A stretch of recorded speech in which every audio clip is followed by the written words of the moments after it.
झूठे केस को कोई भी नहीं लड़ना चाहता है।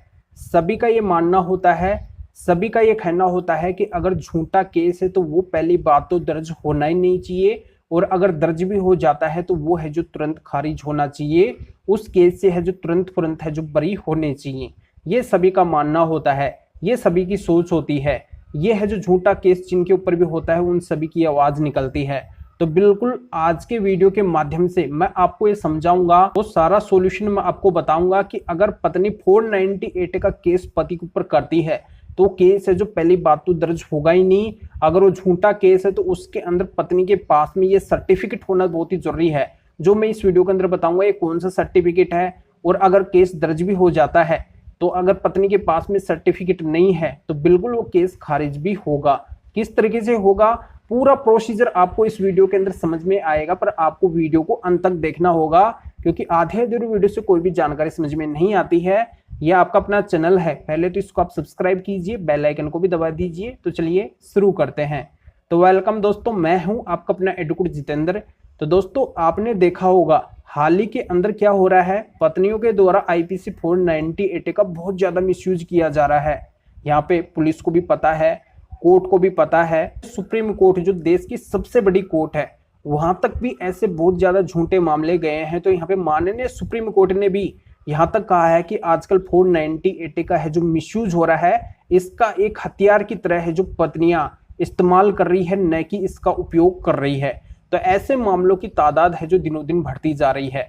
अब पत्नी अगर झूठा केस फाइल कर देती है, उसका झूठा केस अगर दर्ज हो जाता है तो पति के लिए, पति के रिश्तेदारों के लिए बहुत बड़ी मुसीबत खड़ी हो जाती है, क्योंकि उनको उस केस के अंदर स्ट्रगल करना पड़ता है, उनका हरासमेंट होता है, उनका समय और पैसा है जो बर्बाद होता है। तो यहाँ पे कोई भी नहीं चाहते हैं झूठे केस के अंदर फंसना, जल्दी से जल्दी है जो हर कोई उस केस से है जो बाहर निकलना चाहते हैं। देखो आपने देखा होगा, पत्नी जब पति के ऊपर केस दर्ज करवाती है तो उसके घर वाले, रिश्तेदार सभी के नाम उस केस के अंदर ऐड करवाती है।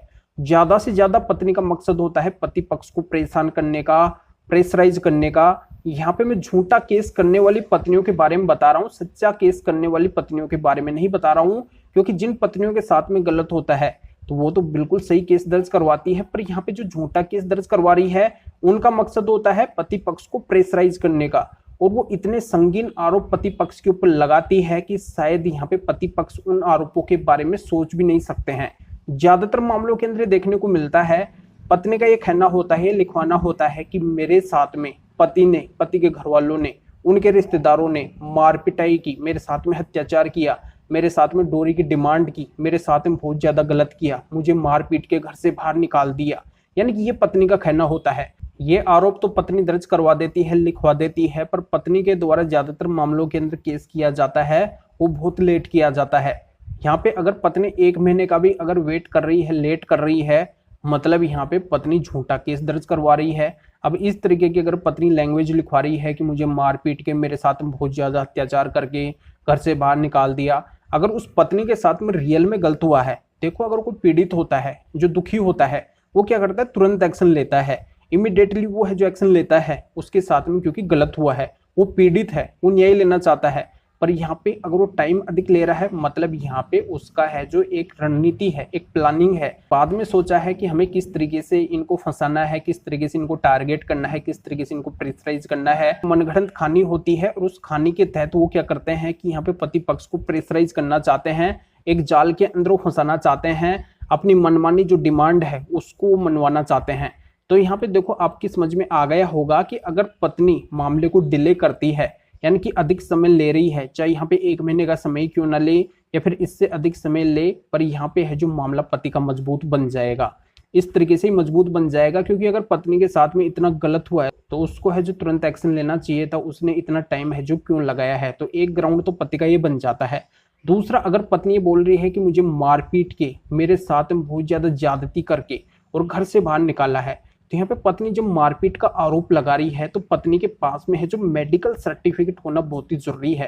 यानी कि मेडिकली प्रमाण है जो पत्नी के पास में होना चाहिए कि उसकी है जो चोट आई है, उसके साथ में है जो अत्याचार किया गया है, उसे मारपीट कर घर से बाहर निकाला गया है। तो इस बात का पत्नी के पास में प्रमाण होना बहुत ही जरूरी है।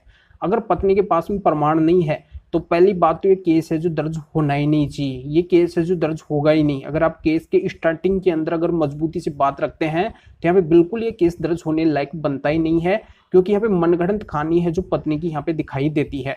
दूसरा, अगर ये केस दर्ज भी हो गया है तो आप है जो उस केस को खारिज करवा सकते हैं इस ग्राउंड के आधार पे, कोर्ट को कन्विंस करके कि पत्नी ने है जो इतना अधिक समय लिया है, और दूसरा यहाँ पे पत्नी के पास में इसकी कोई सबूत भी नहीं है, मेडिकल रिपोर्ट भी नहीं है, मेडिकल सर्टिफिकेट भी नहीं है, तो इस आधार से है जो ये केस खारिज होना चाहिए। तो अच्छे से आप कन्विंस करेंगे तो केस है जो इस ग्राउंड के आधार पे खारिज भी है जो हो जाएगा। तो जानकारी यहाँ पे समझ में आ गई होगी कि पत्नी मारपीट के आरोप लगा रही है तो पत्नी के पास में मेडिकली सर्टिफिकेट, मेडिकली प्रमाण होना है जो बहुत ही जरूरी है। तो आप वीडियो को जरूर लाइक करें और शेयर भी करें जो और लोगों तक ये जानकारी पहुंच सके। तो फिर आगे मिलेंगे आपसे न्यू वीडियो नए टॉपिक के साथ में। आप सभी का बहुत बहुत धन्यवाद।